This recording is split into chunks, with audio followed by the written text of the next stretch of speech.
بسم اللہ الرحمن الرحیم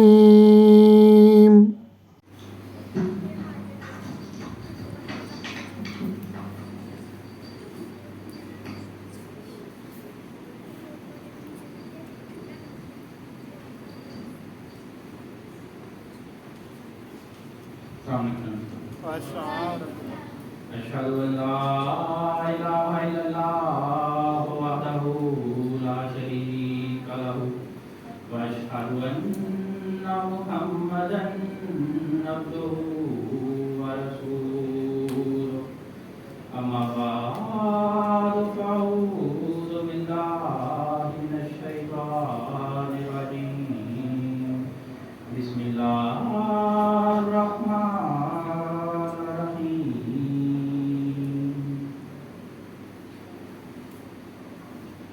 23 مارچ کو جماعت احمدیہ کی تاریخ میں ایک نہایت اہمیت حاصل ہے۔ 23 مارچ 1899 وہ دن تھا جب حضرت مسیح موعود علیہ السلام نے حضرت صوفی احمد جان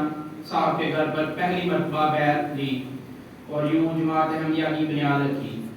یہاں حضرت صوفی احمد جان صاحب کا ذکر ہوا ہے تو حادثہ بتانا چاہے گا، یہ وہ بزرگ تھے حضرت السلام کے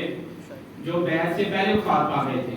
اور ان کا بے حد اصرار تھا حضرت السلام سے کہ آپ دعویٰ کریں امام مہدی کا اور آپ بیعت دیں ہماری۔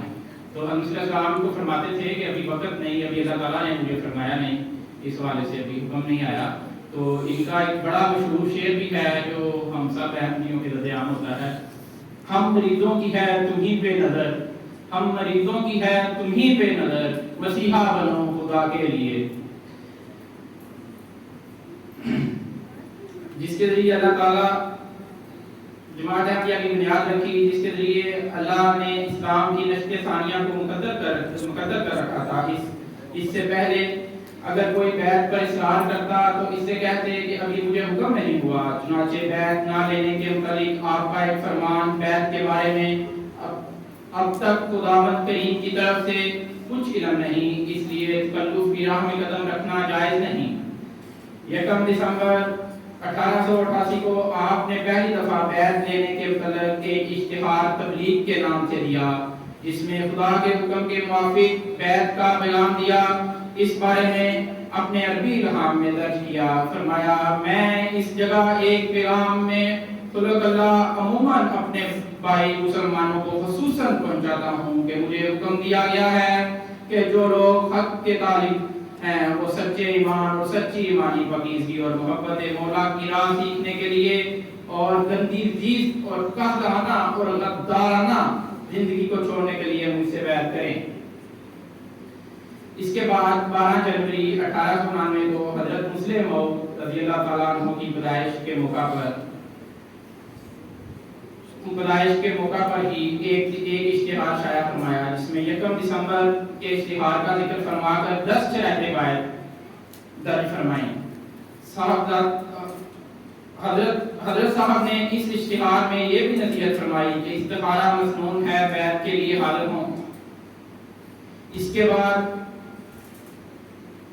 کے بعد حضرت قادیان سے لدھیانہ تشریف لے گئے اور 4 مارچ 1899 کو ایک اشتہار گزارش ضروری باخدمت ان صاحبوں کے جو بیعت کے لیے مستعد ہیں کے نام سے شائع فرمایا،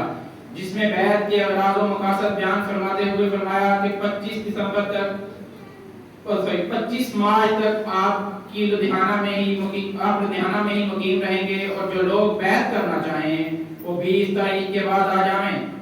حضرت میاں عبداللہ صاحب سے نوری کی روایت کے مطابق 23 مارچ 1899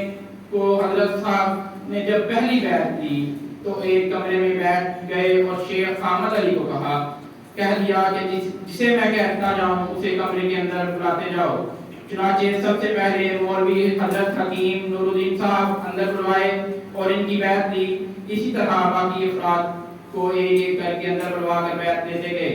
اس وقت بیعت کے الفاظ درج تھے: آج میں احمد کے ہاتھ پر اپنے تمام گناہ اور خراب عادتوں سے توبہ کرتا ہوں جن میں مبتلا تھا۔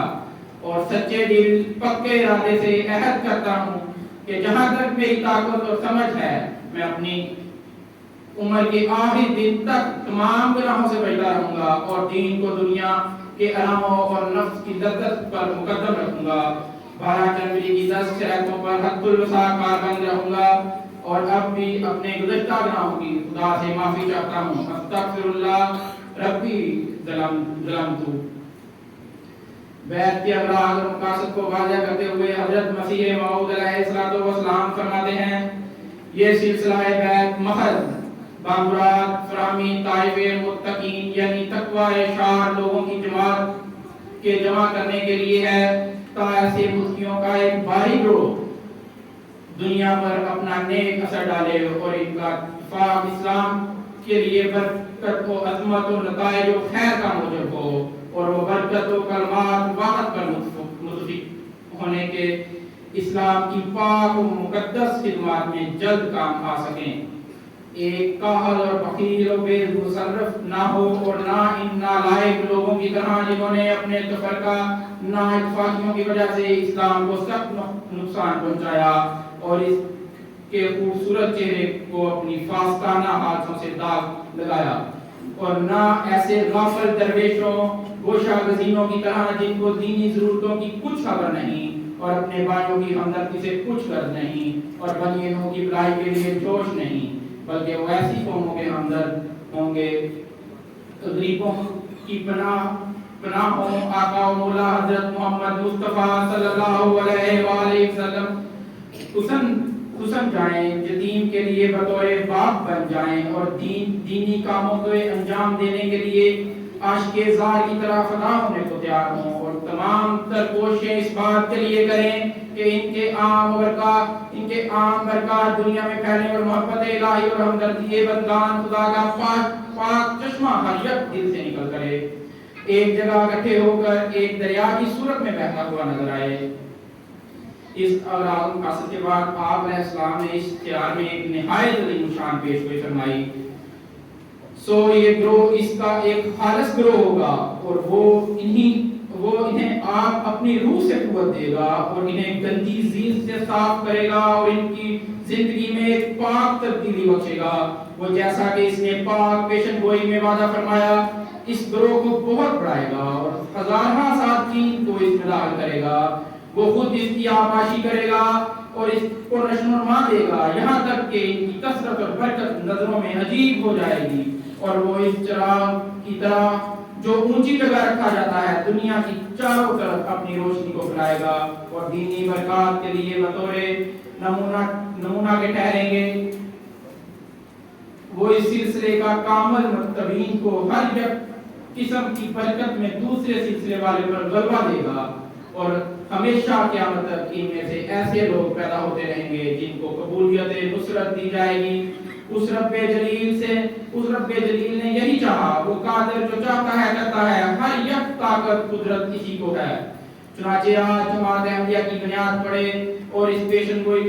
کو شائع ہوئے 125 سال سے بھی زیادہ کا عرصہ گزر چکا ہے۔ جماعت احمدیہ کی تاریخ اس بات پر گواہ ہے کہ کس شان سے آج تک ہم اس پیش گوئی کے ہر لفظ کو پورا ہوتے دیکھتے آ رہے ہیں۔ آج جماعت احمدیہ دنیا کے ہر بڑے عالم میں موجود ہے۔ دنیا کے ہر کونے میں آج جماعت احمدیہ کے افراد اپنے خلیفہ وقت امام سیدنا مرزا مسرور احمد اید اللہ تعالیٰ بن سید عزیز کے زیر سایہ دین کو دنیا پر غالب کرنے کی آسمانی مشن میں سرگرم اور مصروف ہے۔ اس کے بعد اکثر کچھ غیر جماعت کے حوالہ جات ہیں جو امام مہدی کی پیشگوئی ہے آنے کی، اس حوالے سے کچھ تفصیل حوالہ جات نہیں ہیں، وہ آپ کے دوست دعا کرے گا۔ امام مہدی اور مسیح موعود علیہ السلام اور ان کی جماعت کی شدید مخالفت، یہ پرانے صوفیہ اور جو ہیں علماء کرام مجدد صدیقے جو ہیں ان کے حوالے سے کچھ پیشن گوئیاں ہیں۔ حضرت امام باقر رضی اللہ تعالیٰ عنہ سے روایت ہے کہ رسول کریم صلی اللہ علیہ وآلہ وسلم نے حضرت امام مہدی کی جماعت کے بارے میں فرمایا، ان بیچاروں کے لیے اپنے دین پر قائم رہنا اس سے بھی زیادہ مشکل ہوگا جتنا اندھیری رات میں کانٹوں پر چلنا یا آگ کے انگارے ہاتھ میں اٹھانا۔ حضرت امام محی الدین ابن عربی رضی اللہ تعالیٰ عنہ فرماتے ہیں جب امام مہدی ظاہر ہوں گے تو اس کے سب سے زیادہ شدید دشمن اس زمانے کے علماء اور فقہاء ہوں گے، کیونکہ اگر وہ مہدی کو مان لیں تو انہیں عوام کی سرداری اور امتیاز باقی نہ رہے گا۔ حضرت امام باقر کا قول ہے کہ جب امام مہدی قرآن کریم کی حقیقی تعلیم پیش کریں گے تو اکثر لوگ اس کا انکار کریں گے۔ نواب صدیق حسن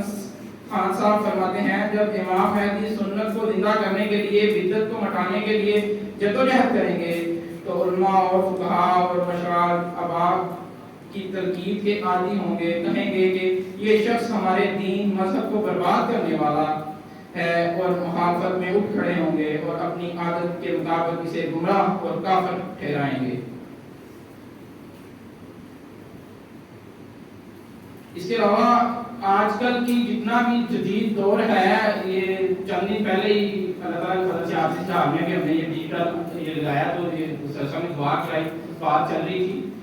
کہ جتنی بھی ترقیات ہیں اور جتنا بھی سائنس کی ٹیکنالوجی کا جو ترقی کا جو سلسلہ اس مسلم اسلام کی زندگی کے بعد ہوا ہے یا اسلام کو پھیلانے کے لیے اس وقت اللہ تعالیٰ نے اسے ان راہوں سے جو پردہ اٹھایا ہے وہ سارا اس میں ہے۔ تو اس کے جو پرانے صحیفے ہیں ان میں بھی ذکر ملتا تھا کہ امام مہدی کے دور میں یہ وقت آئے گا، تو اس وجہ سے کچھ یہ میں نے تحریرات کٹھی کی تھی وہ آپ کو سناتا ہوں اور اس پہ ذرا غور کریں کہ یہ کیسے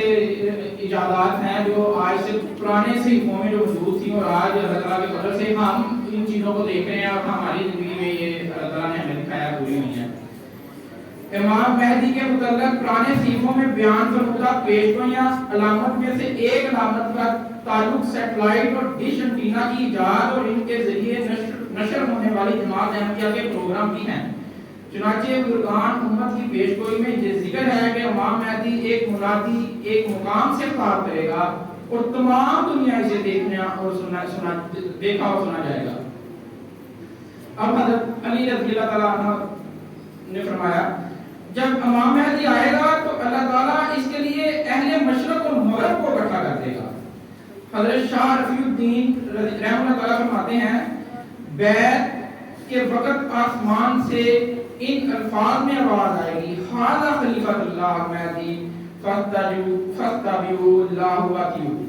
کہ یہ اللہ کا خلیفہ مہدی ہے، اس کی بیعت غور سے سنو اور اس کی اطاعت کرو اور اس کی آواز کو اس جگہ سے تمام خاص و عام سنیں گے۔ حضرت امام باقر رحمۃ اللہ تعالیٰ کا قول ہے امام مہدی کے نام پر ایک منادی کرنے والا آسمان سے منادی کرے گا، اس کی آواز مشرق میں بسنے والے کو بھی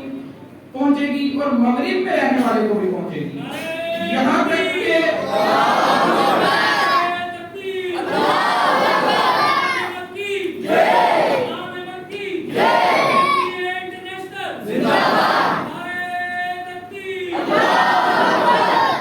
امام مہدی کے نام پر ایک منادی کرنے والا آسمان سے منادی کرے گا، اس کی آواز مشرق میں بسنے والے کو بھی پہنچے گی اور مغرب میں رہنے والے کو بھی پہنچے گی، یہاں تک کہ ہر سونے والا جاگ اٹھے گا۔ حضرت امام جعفر صادق رحمہ اللہ تعالیٰ فرماتے ہیں ہمارا امام قائم جب مبعوث ہوں گے تو اللہ تعالیٰ ہمارے گروہ کے کانوں کی شنوائی، آنکھ کی بینائی کو بڑھا دے گا، یہاں تک کہ یوں محسوس ہوگا کہ امام قائم اور ان کے درمیان کا فاصلہ ایک برید یعنی ایک اسٹیشن کے برابر ہے۔ چنانچہ جب وہ ان سے بات کریں گے تو وہ انہیں سنیں گے اور ساتھ دیں گے جبکہ وہ امام اپنی جگہ پر ٹھہرے ہوا ہوگا۔ اس بات کو دیکھیں غور کریں کہ تھوڑا سا یہ پیچھے جائیں تو حضور نے فرمایا تھا خطبے میں کہ اللہ تعالیٰ کی کرونا میں بھی اللہ تعالیٰ نے بڑی نئی چیزوں کی طرف توجہ دلائی ہے کہ حضور اپنے دفتر میں بیٹھے ہوتے ہیں تو پوری دنیا سے کلاسز ہو رہی ہیں اور حضور اپنی جگہ پر بیٹھ کے اس کے ساتھ بات چیت کر رہے ہیں، ان کو کریں، اور یہ پرانے صحیفوں میں یہ چیزیں جو ہیں یہ موجود ہیں کہ جب امام وقت آئے گا